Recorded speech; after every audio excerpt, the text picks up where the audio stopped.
A stranger storms into a cafe, pointing at Barron Trump and accusing him of having it all.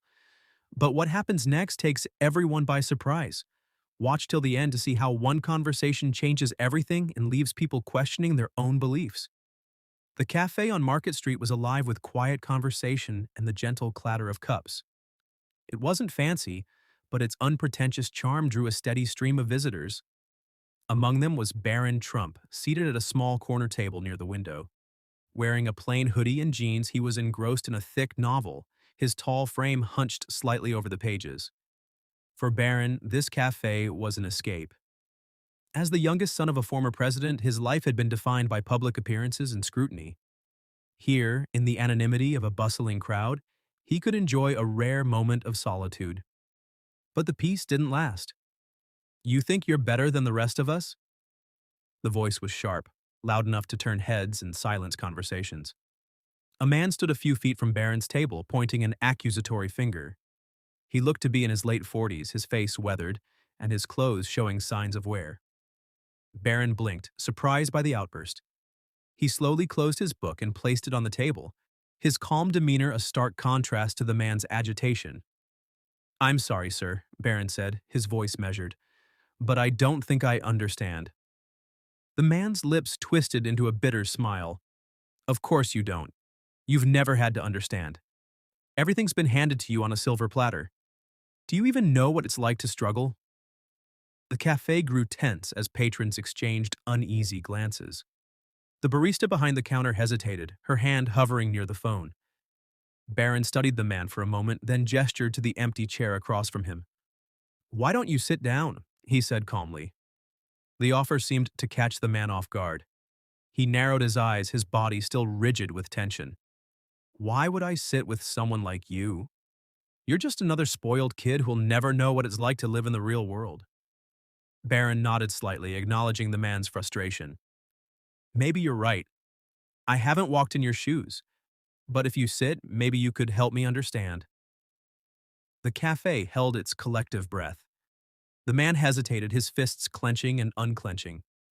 Then, with a sharp exhale, he pulled out the chair and sat down, his movements tense and deliberate.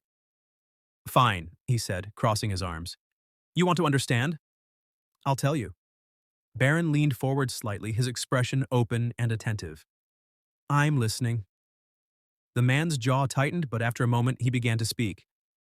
"I had a job," he said, his voice heavy with bitterness. "A good job at a factory. It wasn't glamorous, but it paid the bills. Then one day they shut it down. Hundreds of us were left with nothing but empty promises. I tried to hold things together, working odd jobs, but it wasn't enough. My wife left, took the kids, said she couldn't live like this anymore." The man's voice cracked as he continued, his tough exterior crumbling. "Now I'm just trying to get by, but it feels like the whole world is against me. And then I see people like you sitting here with your fancy clothes and your books, like you've got it all figured out. It makes me mad because no matter what I do, I'll never have what you have." The cafe was silent. Even the barista had stopped moving, her hand still holding a half-filled cup.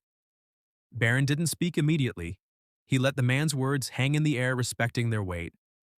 Finally, he leaned back in his chair and said, "I don't know what it's like to be in your shoes, but I do know what it's like to feel judged, to feel like people have already decided who you are without even knowing you."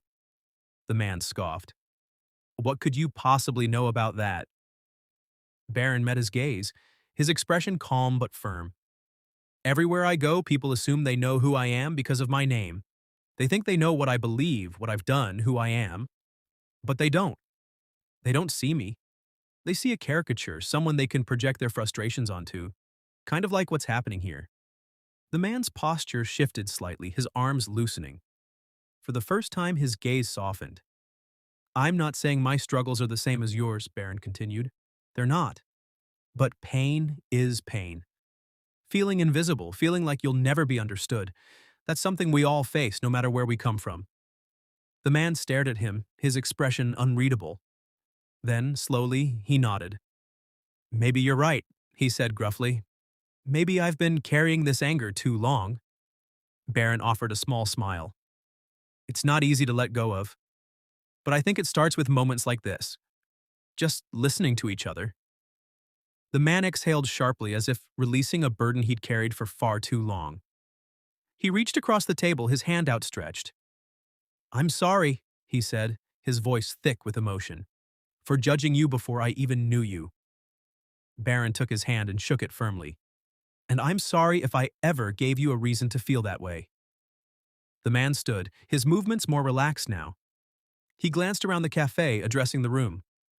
"I think I owe everyone here an apology," he said. "I came in angry, but this kid reminded me that sometimes we just need to listen." The cafe erupted in quiet applause. As the man left, he turned back to Barron and said, "Thank you." Barron nodded. "Take care." The cafe slowly returned to its usual rhythm, but something had shifted.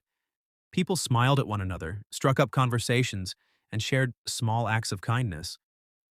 Barron picked up his book, but he couldn't focus. His thoughts lingered on the encounter, on how a simple conversation had changed the tone of an entire room. Sometimes, he thought, all it takes is a little empathy to remind us that we're not so different after all.